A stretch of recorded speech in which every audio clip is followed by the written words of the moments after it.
क्योंकि इसके लिए वो इसलिए नहीं दे पाए होंगे टाइम को। उसका एक बड़ा कारण है जो बाइबल में लिखा है, वो मैं समझाता हूं आपको। मेरा माइक थोड़ा सा ठीक रखना, जहां इधर आने से गूंज रहा है। एक वचन मैं आपको पढ़ाता हूं। इससे पहले कि मैं वचन पढ़ाऊं, आप सबको जय मसीह की, प्रेज द लॉर्ड एंड शलोम। परमेश्वर ने इसीलिए हमें वचन दिया था ताकि हम भटके ना। इसलिए परमेश्वर ने ये वचन दिया था ताकि हम शैतान की जुक्ति में और शरीर की जुक्ति में ना फंसे। ये वचन हमें मिलेगा गलातियों 4 अध्याय का 8 से लेकर 11 तक ये वचन है। इसे ध्यान से सुनना। इस वचन को क्या कहता है परमेश्वर का वचन। पहले तो तुम परमेश्वर को ना जानकर उनके दास थे जो स्वभाव से परमेश्वर नहीं। पहला वचन ये है आपके लिए। पहले तुम परमेश्वर को ना जानकर उनके दास थे जो स्वभाव से परमेश्वर नहीं थे। और 9 में लिखा, पर अब जो तुमने परमेश्वर को पहचान लिया, वरन परमेश्वर ने भी तुमको पहचाना। यूट्यूब से मेरी वॉइस चेक करना, क्योंकि पिछले संडे वॉइस बड़ी खराब थी मेरी यूट्यूब में। उधर साइड में जाकर चेक करना पड़ेगा, यहां नहीं। हाँ सुनो ध्यान से। पर अब जो तुमने परमेश्वर को पहचान लिया, वरन परमेश्वर ने तुमको पहचाना, तो तुम उन निर्बल और नकम्मी आद की शिक्षाओं को और क्यों फिरते हो जिनके तुम दोबारा दास होना चाहते हो। तुम दिनों और महीनों और नियत समयों और वर्षों को मानते हो। मैं तुम्हारे विषय में डरता हूं कि ऐसा ना हो कि जो परिश्रम मैंने तुम्हारे विषय के लिए किया है वह व्यर्थ ठहरे। हालेलुया। यह वचन हमें क्या कह रहा है? यह वचन हमें बता रहा है तुम दिनों महीनों वर्षों को मानते हो। और प्रेरित पौल कहता है जो मैं तुम्हारे विषय में इतनी मेहनत की, परिश्रम किया, अब मैं डर रहा हूं। क्यों डर रहा हूं? क्योंकि जो मैंने इतनी मेहनत करके तुम्हें बढ़ाया, परमेश्वर के साथ चलाया, अब तुम दोबारा वहां ना जाओ, वापस उन्हीं आद शिक्षा में, है ना। सुनो, इसके लिए एक और वचन पढ़ते हैं आपके लिए, क्योंकि इन वचनों से हमें समझ आएगा परमेश्वर हमें क्या कह रहे हैं और हमारा मन, हमारा सोच, हमारा जीवन क्या है।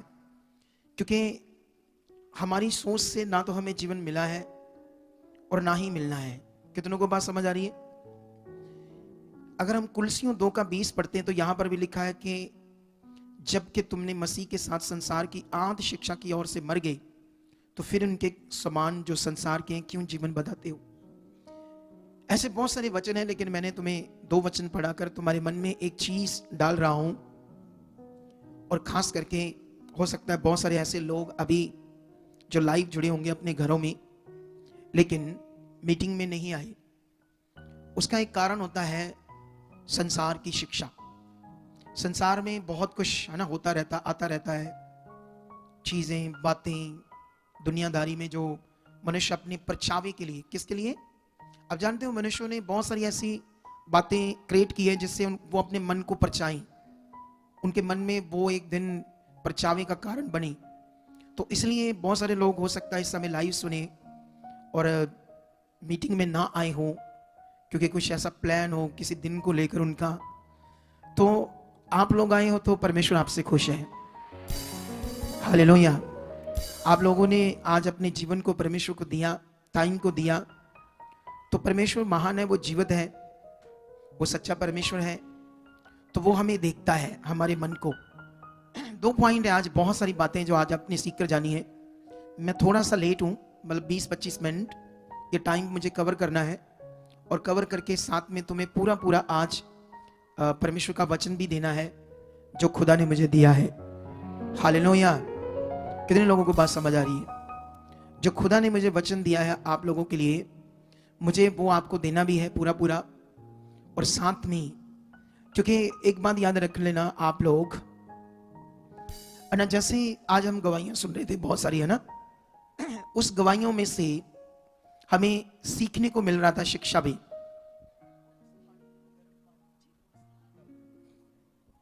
सुनो तो देखो, तो मैं ये बोल रहा हूं कि जैसे उन गवाहियों से हमें क्या मिल रही थी? शिक्षा। जैसे एक पत्नी और पति दोनों छत्तीसगढ़ से आकर अपनी गवाही दे रहे थे, तो वो कितने सालों से इसका पति नशा कर रहा था, शराब पी रहा था और भी नशे। छोड़ना चाहता था, छूट नहीं रहा था नशा। क्यों? क्योंकि नेगेटिव, दुष्ट का प्रभाव। अब दुष्ट इस दुनिया में क्या चाहता है, शैतान इस दुनिया में क्या चाहता है? आप जानते हो बहुत सारे ऐसे रास्ते हैं परमात्मा के जिनके पास ऐसा कोई भी ज्ञान नहीं है कि दुष्ट शैतान भी ऐसी कोई चीज होती है या कोई दुष्ट आत्माएं भी ऐसी चीज होती है। उनके पास ऐसा कोई ज्ञान नहीं है, लेकिन परमेश्वर ने यहां दिया है। क्यों दिया है? ताकि हमें वो समझ आए कि ऐसी चीज भी दुनिया में है। जिसने दुनिया बनाई है वो दुनिया को बनाकर ऐसे नहीं उसने छोड़ दिया है। जाओ, जो मर्जी तुम्हारी इच्छा है करते रहो और मैं अपनी जगह हूं और अपनी जगह हूं, है ना। जैसे घरों में क्या होता है ना, इंसानों के घरों में क्या होता है, जैसे इंसान जब लड़ झगड़ते हैं तो पत्नी कहती ठीक है तेरी मर्जी, पति कहता तेरी मर्जी, जो करना करो। अलग हो जाते हैं ना, जाओ मरो करो जो करना है। लेकिन परमेश्वर ऐसा नहीं है। उसने हम नाश ना हो कुछ ऐसे काम किए, अपना ज्ञान दिया, अपने आप को प्रकट किया ताकि मनुष्य नाश ना हो, उसे समझ आए राइट क्या है, रॉन्ग क्या है, ये सब बातें। लेकिन जब हम उनकी गवाही देख रहे थे, सुन रहे थे, तो उसमें क्या हो रहा था, वो नशा तो छोड़ना चाहता था, इतना नरक जैसा घर बना था, लेकिन छूट नहीं रहा था नशा। कारण दुष्ट का प्रभाव, नेगेटिव प्रभाव, उसकी वजह से। लेकिन फिर वो यीशु मसीह में आए, जब संसार में इधर उधर सब कुछ किया, कोई भी भक्ति भावना की नहीं छूटे। यीशु मसीह में आए, लेकिन यीशु मसीह में आने के बाद भी सही से समझना ये बड़ा महत्व रखता है। कितने लोगों को बात समझ आ रही है? यीशु मसीह में आने के बाद भी अगर आपको परमेश्वर का राज्य और सच्चाई अच्छे से समझ नहीं आई, परमेश्वर अच्छे से समझ नहीं आया, तो फिर भी तुम्हारे जीवन में प्रॉब्लम रहेगी। आज मेरा टॉपिक भी ऐसा ही है कुछ, पता नहीं क्यों परमेश्वर ने मुझे आज दिया।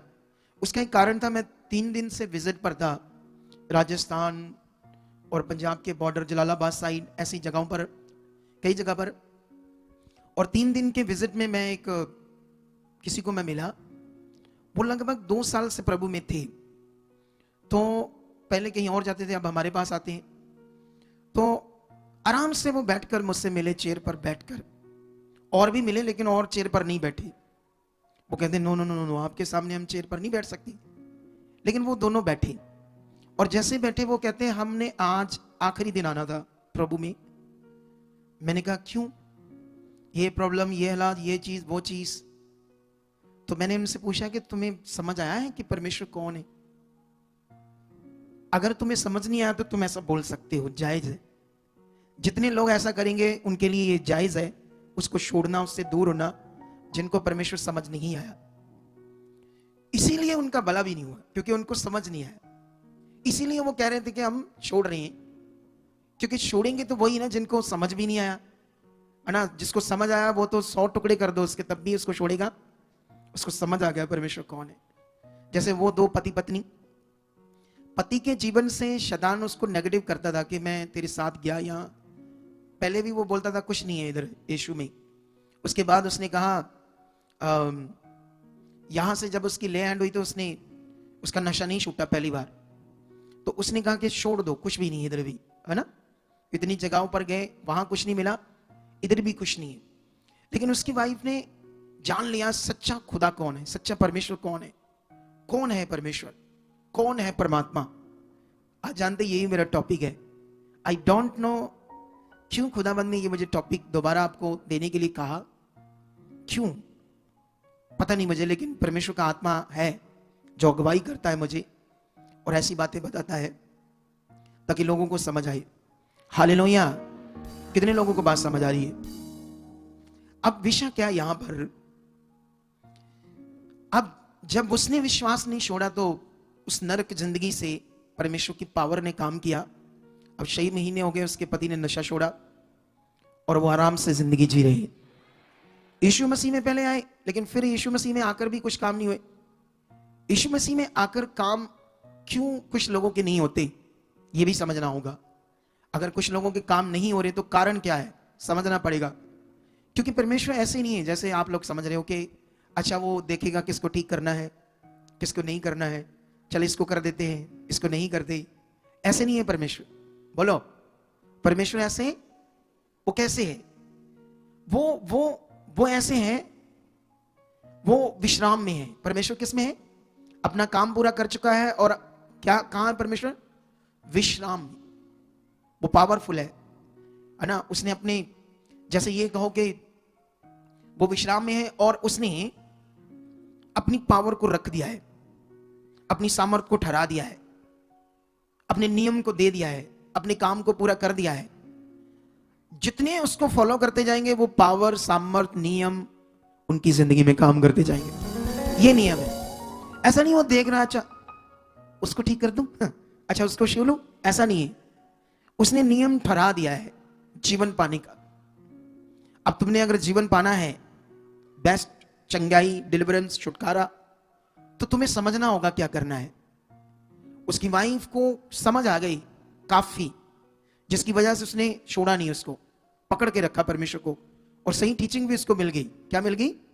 बस आधा मिनट आंखें बंद करो, पे करो, परमेश्वर से मांगो कि जो कुछ हम सीखने वाले हैं इसका और ज्यादा समझ हमें आ चुकी है, और ज्यादा फल आ चुका है।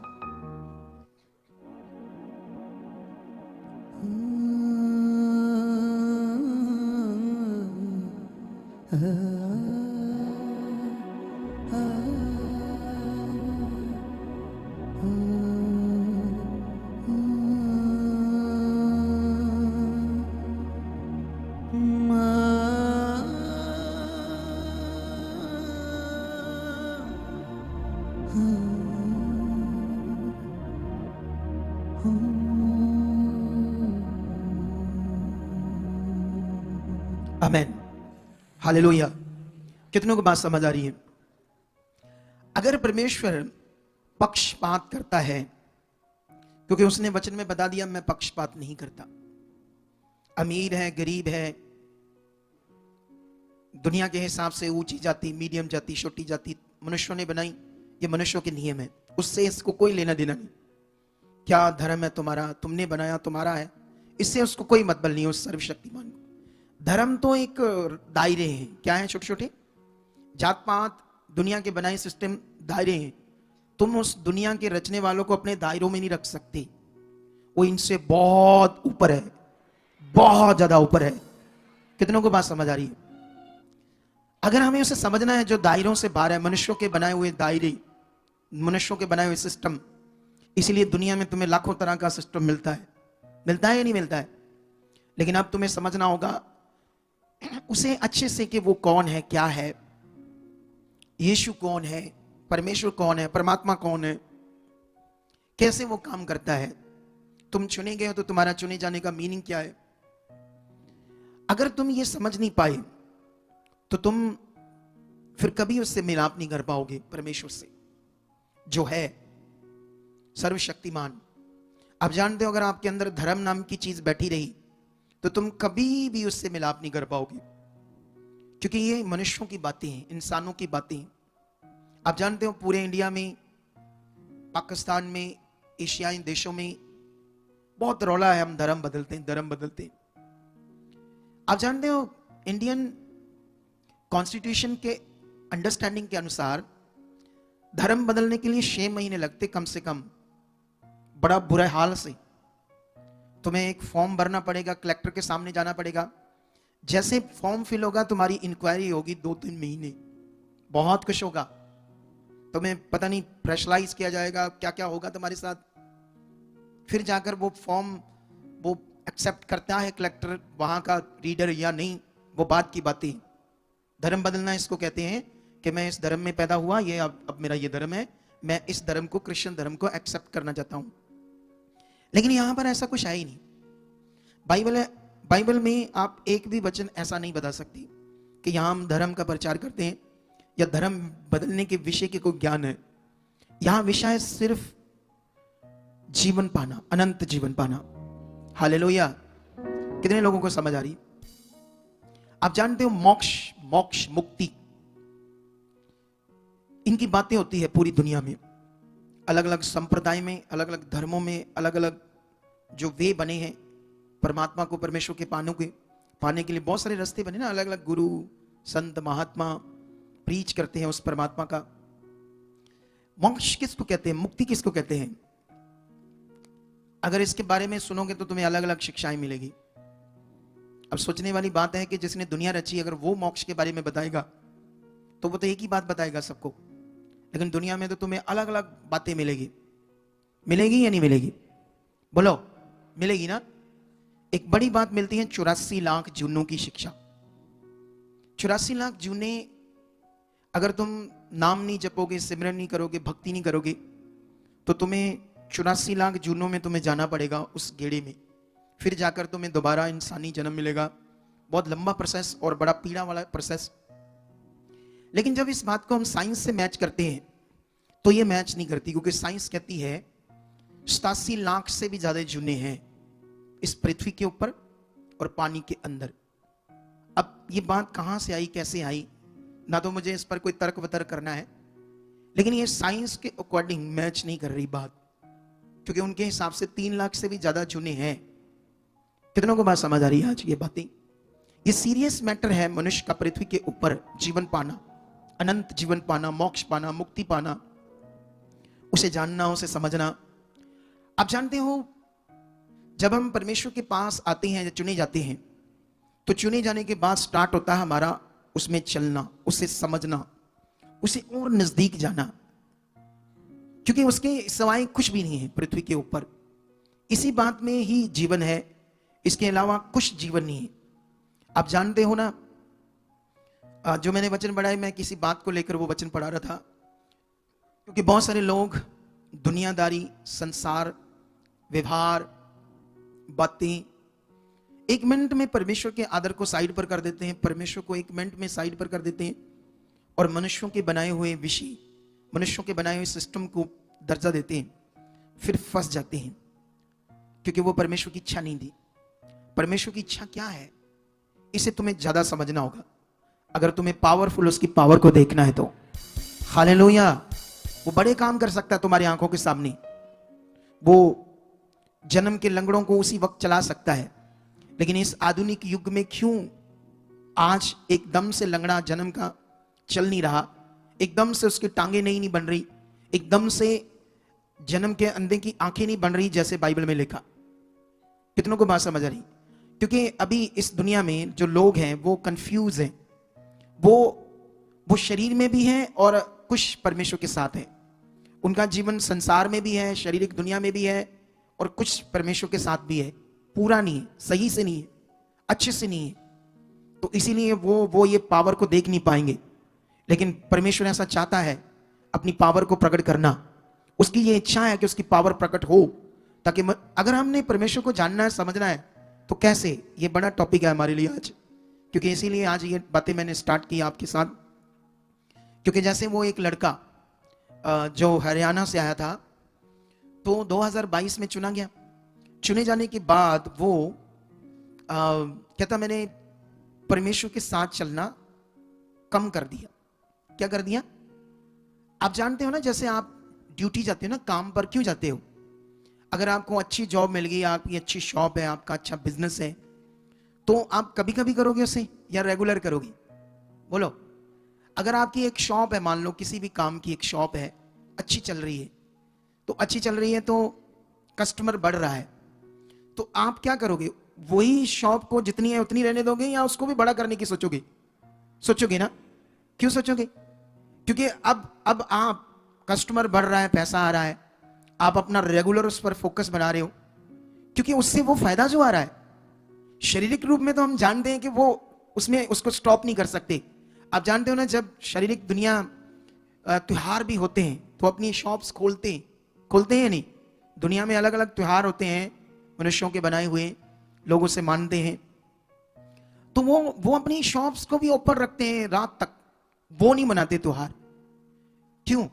क्योंकि उन्हें पता है कि अगर हमने बंद की तो हमारा कस्टमर टूट जाएगा, किसी और के पास चला जाएगा, तो इसीलिए हर हाल में उस पर बने रहना है। अजीब विषय ना, शरीर में उनको समझ है कि ये जो शॉप है, बिजनेस है, कारोबार है, इसमें बनने से वो फायदा है। अगर उस पर आगे पीछे हो जाएंगे, बिजनेस खराब हो जाएगा, शॉप बंद करेंगे, कस्टमर टूटेगा, जॉब पर नहीं जाएंगे तो बॉस निकाल देगा, वहां समझ आए। लेकिन परमेश्वर जो जीवन दे रहा है, जिससे फायदा है, लोग अचानक से उसके साथ अपनी मर्जी से आगे पीछे होते हैं। संसार, ये चीजें वो चीजें इधर उधर हो जाते हैं, फिर हालात आते हैं। क्योंकि जब उसकी छाया के नीचे रहोगे तो तुम फलवंत रहोगे। अगर तुम्हें इतना फायदा मिला परमेश्वर से, अगर तुम कंटिन्यू बने रहे तो वो तुम्हें इतना देगा, बढ़ जाएगा। अगर तुम और अच्छे से चले तो वो फायदा और बढ़ जाएगा। ये माइंड सेट कर सकते हैं या नहीं कर सकते? हम कर सकते हैं। इस माइंड को हम सेट कर सकते हैं परमेश्वर के साथ। लेकिन शरीर और आत्मा दो विषय हैं, शारीरिक जीवन और आत्मिक जीवन, ये दो विषय हैं हमारे सामने। आप कभी कभी शरीर में मौका देते हो, शरीर में जाते हो, और शारीरिक जीवन के साथ नेगेटिविटी काम करती है, और वो आपको हमेशा कोशिश करती है कि आपको परमेश्वर से दूर करे। कितनों को बात समझ आ रही है? हालेलुया! समझ आ रही है? नहीं समझ आ रही? सुनो, मैं अपने टॉपिक को आज बहुत लंबा नहीं करना चाहता। मैं नहीं चाहता कि तुम्हारे ऊपर से बातें निकल जाए, मैं चाहता हूं तुम्हारे हृदय में जाए, तुम्हारे मन में बातें बैठे और तुम्हें परमेश्वर समझ आए, उसकी इच्छा समझ आए। सबसे पहले एक बात याद रखो, ये वचन है, इसको हम पवित्र बाइबल कहते हैं। अगर इसको पढ़ोगे तो आपको परफेक्ट समझ आएगी अपने बारी और परमेश्वर की बारी। इसीलिए ये परमेश्वर ने दिया। हालेलुया! कितनों को बात समझ आ रही? दुनिया का इतिहास बताता है कि ये दुनिया का सबसे पहला ग्रंथ है। इसका ज्ञान भी बहुत सारा दुनिया के साथ मैच नहीं करता, ये बात याद रखो, ठीक है? आप तुम्हें यह समझना होगा ये परमेश्वर ने क्यों दिया। आप जानते हो सर्वशक्तिमान परमेश्वर जो इस दुनिया का मालिक है, उसने हजारों साल पहले जब दुनिया रची तो उस दुनिया से बातें की, उन लोगों से उसने बातें की। अब सोचोगे कैसे बातें की परमेश्वर ने, क्योंकि वो तो दिखता नहीं है, उसे हम देख नहीं सकते। अगर वो दिखने वाली चीज होती तो हम भी यहां उसको रखते, यहां पर रखते, तुम्हारा विश्वास बनाते ही ये गॉड है, ये ईश्वर है। लेकिन यहां पर वो हमने नहीं रखा, क्योंकि उसको रख ही नहीं सकते। कितनों को बात समझ आ रही? क्योंकि वो तो सर्वशक्तिमान है, उसको समझ सकते हैं, उसकी आराधना कर सकते हैं। जितना तुम उसको समझोगे उतना तुम्हें जीवन मिलेगा। हालेलुया! अब यहां पर परमेश्वर ने यह वचन इसलिए दिया, जब हम बाइबल पढ़ते हैं तो परमेश्वर ने यहां पर उन समयों में नबियों से, भविष्यवक्ताओं से बातें की। कुछ उसने डायरेक्ट की आत्मा के द्वारा, कुछ उसने स्वर्गदूतों के द्वारा की। स्वर्गदूत नबियों के पास आए और वो बातें की उससे, परमेश्वर क्या चाहता था, क्या योजना है, क्या प्लान है। इसलिए ये बाइबल है। अब जब पुराना नियम पढ़ोगे तो ये सब बातें तुम्हें समझ आएगी। लेकिन जब उन्होंने ये लिखा वचन, तो वो भी परमेश्वर के आत्मा के द्वारा लिखा, ताकि आने वाले समयों में जो दुनिया होगी उन्हें समझ आए परमेश्वर कौन है, क्या है, उसकी डेफिनेशन क्या है। क्योंकि अगर परमेश्वर नहीं अपना ज्ञान बताएगा या परमेश्वर अपने आप को नहीं प्रकट करेगा तो कैसे समझ आएगी वो कौन है ना? क्योंकि वो अदृश्य है, उसका कोई रंग रूप नहीं है ना? पत्थर नहीं है, मिट्टी नहीं है, मनुष्य के हाथ की बनाई कोई चीज नहीं है। वो तो सर्वशक्तिमान है, एक पॉजिटिव एनर्जी है। परमेश्वर क्या है? एक पॉजिटिव एनर्जी है। अब उसे समझना होगा वो क्या है। जितना तुम्हें उसकी पहचान होगी, क्योंकि ये दुनिया ऐसे नहीं अलग अलग ईश्वरों ने बनाई है, ऐसे नहीं अलग अलग परमात्मा है या अलग अलग ईश्वर है जिन्होंने दुनिया रची है, तो एक है। लेकिन लोग एक तो कहते हैं, यहां तक तो ठीक है, वो एक है, यहां ठीक है बात। लेकिन जब उसकी भक्ति करते हैं फिर सारा गड़बड़ है, फिर एक नहीं है, फिर प्लूरल वचन है, फिर लाखों ईश्वर है। कैसे हैं? फिर लाखों ईश्वर है। बात कर रहे हैं हम उस एक की, सर्वशक्तिमान परमेश्वर की। वो कौन है? लोगों से बात करो तो लोग कहते हैं वो एक ही है, लेकिन ये जो शब्द वो बोलते हैं वो एक है, ये एक सिंगुलर शब्द है, वो 100% एक है। वो कौन है, क्या है? यहां तक तो वो ठीक है बोलने में कि वो एक है, लेकिन जब उसकी पूजा करनी है तो फिर वो एक है, फिर एक नहीं है, फिर लाखों ही है, फिर समझ नहीं आती। और ये विषय यीशु मसीह में भी आकर लोगों के लिए कई बार वो भी अंडरस्टैंड नहीं कर पाते। बहुत सारे लोग अच्छे से परमेश्वर की इच्छा को, उसकी सच्चाई को, उसकी डेफिनेशन को, उसके मन को कई बार कुछ लोग समझ नहीं पाते। और जो लोग समझ नहीं पाते ना, वही up down up down up down रहते हैं, वही हालातों में रहते हैं, उन्हीं का मन आगे पीछे रहता है। दवाइयां खाया, ये किया वो किया, नहीं ठीक हुआ। लेकिन जब वो वापस फिर याद आया मैं परमेश्वर के पास जाऊंगा, संगति में आना बंद कर दिया, सारा कुछ कम कर दिया। लेकिन जैसे उसने यहां वापस आकर मन बनाकर प्रेयर कराई, ले हैंड करवाता है। अब सोचने वाली बात है, एक चीज सीखो आप लोग सारे, ये बड़ा विषय सीखने वाला। मान लो एक व्यक्ति बीमार है, ठीक है, अब वो बीमार है, वो ट्रीटमेंट भी करवा रहा है, दवाइयां भी खा रहा है, लेकिन फिर भी उसका रोग नहीं जा रहा। वो परमेश्वर के पास आता है, प्रेयर होती है, पावर काम करती है, फिर वो हील हो जाता है। यहां तुम्हारा मन फोकस करने वाला विषय बनना चाहिए। यस, वो है। यहां अब एक फोकस है जो तुम्हें बनाना पड़ेगा अपने अंदर, क्योंकि ये फोकस ही हमारे लिए जीवन है, ये ध्यान ही हमारे लिए जीवन है। क्योंकि याद रखना, परमेश्वर से अलग होकर कोई भी जीवन नहीं है पृथ्वी के ऊपर। जब तक हम अलग थे, दुनिया में थे, संसार में थे, है ना, हमारी बुद्धि समाज सब कुछ गड़बड़ थी, है ना, कई तरह की विचारों में थे, हालातों में थे। लेकिन जैसे आप परमेश्वर के पास आए, परमेश्वर से आपको आराम मिला, क्योंकि उसने वचन में क्या कहा? उसने कहा, हे थके दबे और परिश्रम करने वाले लोगों, मेरे पास आओ, मैं तुम्हें क्या दूंगा? आराम दूंगा। ये वचन है ना उसका। ये वचन से समझ आती है कि वो आराम देगा। उसका वचन हमें समझ आता है ना। उसने कहा, सच्चाई को जानोगे, सच्चाई तुम्हें आजाद करेगी।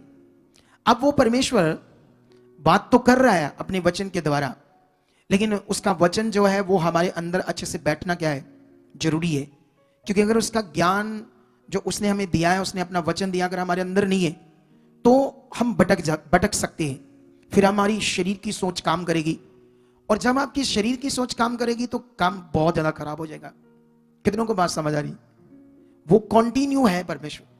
आप जानते हो, आप कहीं भी जाओगे वो आपके साथ है, आप अपने घर में हो तब भी आपके साथ है, 24 घंटे वो प्रेजेंट है। लेकिन कभी कभी शरीर में हम भूल जाते हैं। आप जानते हो, जब कोई हालात, कोई विषय आ गया तो आप एकदम से भूल जाएंगे कि वो मेरे साथ है, वो सामर्थ्य है, वो पावरफुल है, वो सब कुछ कर सकता है, ये भूल जाएंगे। चलो इन बातों को बाद में सीखेंगे। हम थोड़ा सा ये समझेंगे कि परमेश्वर कौन है। हालेलुया। ये थोड़ा सा क्यों तुम्हें समझना है ये बात को? क्योंकि इसी से ही तुम्हारा छुटकारा होना है, इसी से ही तुम्हारे बड़े बड़े रोग जाने, तुम्हें कई प्रकार की मुश्किलात से निजात मिलेगी। जब तुम्हें समझ आएगी सही से परमेश्वर कौन है, तो अब इस दुनिया में कोई उसे कुछ कहता है, कोई कुछ कहता है, कोई कुछ कहता है, कोई कुछ कहता है ना। कोई उसे किस तरह से पूजा करता है हम जानते हैं, है ना। कोई पत्थर की मूर्ति बनाकर, कोई तस्वीर बनाकर, कोई किसी तरह से, कोई किसी तरह से, जैसे जैसे लोगों को किसी ने बताया या किसी ने समझाया, लोगों को वैसे वैसे समझ आई तो वो वैसे वैसे कर रहे हैं, ठीक है। लेकिन एक्चुअल में अगर हम ये समझे परमेश्वर कौन है, तो वो अदृश्य है, उसको हम देख नहीं सकते, उसका कोई रूप रंग आकार नहीं है। वो परमात्मा है, वो परमेश्वर है। कुछ लोग उसे शब्द समझकर मानते हैं। कैसे मानते हैं? कि वो एक शब्द है, ऐसे भी करके उसको मानते हैं, शब्द करके। कुछ है ना, जैसे डेरे बने होते हैं, वहां पर नाम शब्द क्यों देते हैं? इसीलिए देते हैं क्योंकि उसे वो शब्द करके समझते हैं कि वो एक शब्द है, तो इसीलिए शब्दों का जाप करते हैं। लेकिन क्या समझ आ गई वो कौन है? फिर भी क्या समझ आई वो कौन है? ये बड़ा विषय हमें, हमारे लिए। जैसे मान लो मैं एक शब्द बोलता हूं ईश्वर, तो इस शब्द से मुझे कैसे समझ आएगा ईश्वर कौन है? अगर मैं शब्द बोलता हूं परमात्मा, तो इस शब्द से मुझे कैसे समझ आएगी कि वो परमात्मा कौन है? ये बड़ा विषय है कि नहीं? हालेलुया। कितनों को बात आज पकड़नी है? क्योंकि अगर पकड़ी ना ये बात, तो फिर हम समझ नहीं पाएंगे कि वो कौन है। हालेलुया। और यही हमारे लिए जीवन है। अगर ये समझ ना आया तो तुम्हारा, जब तुम्हें उसकी समझ नहीं, क्या नहीं है उसकी, तो तुम्हारा विश्वास फिर विश्वास नहीं, तुम्हारा विश्वास फिर विश्वास नहीं है। खाली बोलने का विषय मैं विश्वास करता हूं। अगर वो समझ नहीं आया कौन है वो, क्या है जिसने इस सृष्टि को रचा, कौन है जिसने दुनिया को बनाया, कौन है जिसने मुझे बनाया, ये शरीर दिया, सांस दी, और जिससे मैं जीवित हूं, चलता फिरता हूं, कौन है मेरा बनाने वाला, सृष्टिकर्ता, ये सब बातें। तो अभी यहां पर अगर हम बाइबल में जाते हैं तो बाइबल में भी परमेश्वर ने अपने वचन को नबियों को दिया, जिससे जिससे हम उन वचनों से भी समझ सकते हैं कि वो कैसा हो सकता है ना। अगर मैं एक वचन पढ़ाऊंगा आपको बाइबल से, यहां पर यशाया की बुक में, क्योंकि अगर आपका विश्वास अच्छा बन गया उसके ऊपर तो समझ लो मौत भी आ रही होगी वो भी हट जाएगी तुम्हारे जीवन से, सच्ची। क्योंकि हमने यहां पर देखा है जिन लोगों को मौत आनी थी चंद दिनों में वो नहीं आई, वो बच गए, मौत से भी बच गए। लेकिन उन्हें समझ आया तब।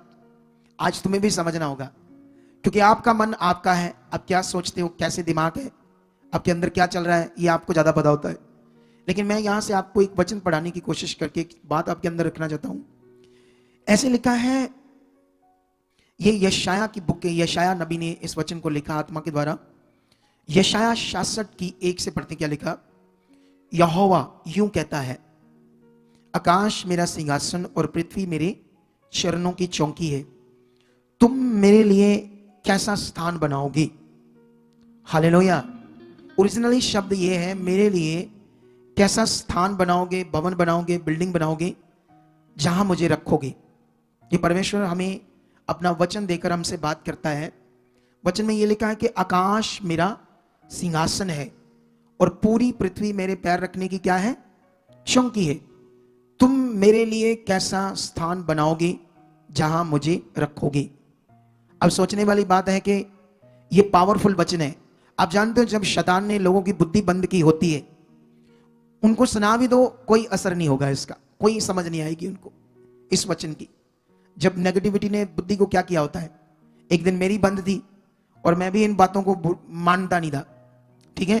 आप में से कितने लोग थे जिनकी बुद्धि जब बंद थी तो हम भी इन बातों को, पवित्र बातों को मानते नहीं थे। लेकिन अनुग्रह हुआ, बुद्धि खुली, तब हमें समझ आया परमेश्वर कौन है। हालेलुया।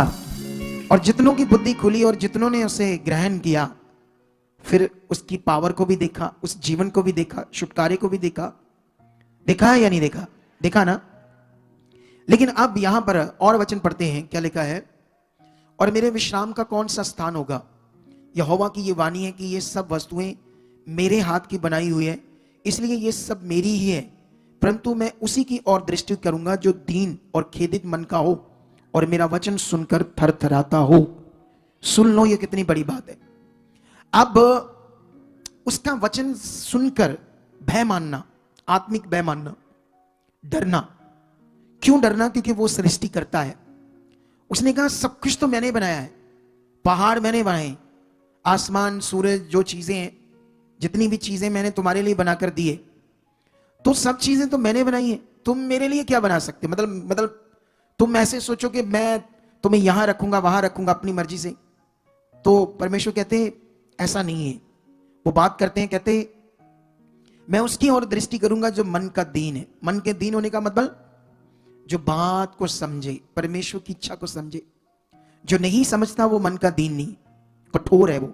क्या है मन, वो मन का दीन क्या होता है, जो बात सुनता है, बात को समझने में कंपैरिजन करता है कि मैं कहां था, मेरे अंदर क्या सोच थी, क्या समझ थी, ये जो परमेश्वर की बात है ये क्या है, और वहां पर अपने आप को दीन करना। लेकिन जो नहीं दीन करता वो कठोर है, लेकिन जो दीन करता है वो क्या है, वो खेदित मन वाला है, वो कठोर मन वाला नहीं है, वो डाउन मन है। परमेश्वर कहता मैं उसकी ओर दृष्टि करूंगा। हालेलुया। कितनों को बात समझ आ रही। आप जानते हो हम सब उसके सामने हैं, एक पल भी लिए कोई दूर नहीं। जो मर्डर कर रहे हैं वो भी उसके सामने कर रहे हैं, जो गंदे काम कर रहे हैं, नशे कर रहे हैं, गंदी चीजें, व्यभिचार करते हैं, सब कुछ गलत करते हैं, चोरी करते हैं, खाने पीने वाली चीजों में मिलावट करते हैं, सबसे बड़े गंदे डाकू वो हैं, सबसे बड़े चोर, गैंगस्टर वो लोग हैं जो मनुष्यों को पैसे लेकर खत्म कर रहे हैं, मिलावट करके चीजों में। सोच कर देखो, वो भी परमेश्वर के सामने है। कितनों को बात समझ आ रही है, वो परमेश्वर के सामने है। अब सोचने वाली बात है कि लोग ऐसा करते क्यों हैं, क्या क्यों ऐसा करते हैं। मैं एक वीडियो सुन रहा था अडानी की, हमारा जो देश का एक बड़ा उद्योगपति है अडानी। अंबानी अलग है, अडानी अलग है, ठीक है। तो अडानी ने एक बिजली तैयार की, उसकी एक कंपनी है, ये जो इलेक्ट्रिसिटी बिजली जो हम यूज करते हैं, उसकी कंपनी का नाम ग्रीन से शुरू होता है, कुछ ऐसे ग्रीन, पूरा नाम मुझे याद नहीं है, ग्रीन करके नाम है, ग्रीन सबसे पहले शब्द शुरू होता है, ऐसे नाम की एक कंपनी है उसकी, ठीक है। तो उसने अमेरिका से खरबों रुपया लेकर उस पर वो जो ब्याज पर है ना, वहां पर बड़े बड़े जो ऐसे देने वाले कर्ज, बहुत बड़ी बड़ी कंपनीज है, क्योंकि वर्ल्ड का सबसे पावरफुल देश है ना वो, तो वहां पर खरबों मिलियन ट्रिलियन डॉलर लेकर कर्ज, तो उन्होंने उस सारा कंपनी को तैयार किया। लेकिन जिन जिन स्टेटों को वो बिजली देनी थी, उनके जो मुख्यमंत्री होते हैं उनसे बात होती है, ठीक है, कि आप हमारी बिजली को स्टेट में देंगे, कॉन्ट्रैक्ट। अब ये सारा सिस्टम है बड़ा खतरनाक। अब सोचने वाली बात है कि पता नहीं कौन सा स्टेट था, मे बी तमिलनाडु या थोड़ा याद नहीं, कोई स्टेट था। तो उस मुख्यमंत्री को उन्होंने 17,000 करोड़ रिश्वत देनी थी कि इतना पैसा मैं तुम्हें दूंगा, हमारी बत्ती को यूज करना है पूरे स्टेट में, क्योंकि जो लॉ बनेगा वही होगा ना, क्योंकि ये तो सरकारी काम है। और भी कई स्टेटों में ऐसे ही था। लेकिन जिस कंपनी ने कर्ज दिया था उसके कुछ लॉ थे जिससे वो बाहर आ गया, अडानी, उस सिस्टम से, उस लॉ से। तो उन्होंने जब पूरी तहकीकात की, पिछले दिनों में न्यूज में आप लोगों ने देखा होगा कि उन्होंने डायरेक्ट उसे अरेस्ट करने की बात की, अमेरिका जो गवर्नमेंट है, क्योंकि जो भी जज है उसने जो उसकी सजा सुनाई, काफी ये भयंकर विषय था। अब सोचने वाली बात है, ऐसा क्यों कर रही दुनिया, गलत चीजें क्यों कर रही है? बोलो, सब कुछ इतना पैसा क्या करना है लोगों ने? एक कंपनी मान लो कुछ खाने की चीज बनाती, जैसे जूस, रियल जूस है ना, मान लो आप रियल जूस पीते हो कभी? आप कितने लोग पीते हैं रियल जूस? नहीं, वो जो पैकेट्स में आता है रियल जूस, गावा का, अमरूद का, अनार का, पीते आप लोग? अच्छा, पीते हो आप लोग। तो आपको पता है वो, उससे कैंसर हो सकता है। आपको क्या हो सकता है उसमें? कैंसर, उस जूस से। हम अवेयर नहीं है, हमें समझ नहीं है क्यों कैंसर हो सकता है उससे। क्योंकि एक्चुअली में जो जूस होता है, जब उसको निकालते हो आप, जूस को मशीन से घर में या बाहर शॉप से हम निकालते हैं, कितने मिनट में खराब हो जाता है वो? आधे घंटे तक, 1 घंटे तक, ज्यादा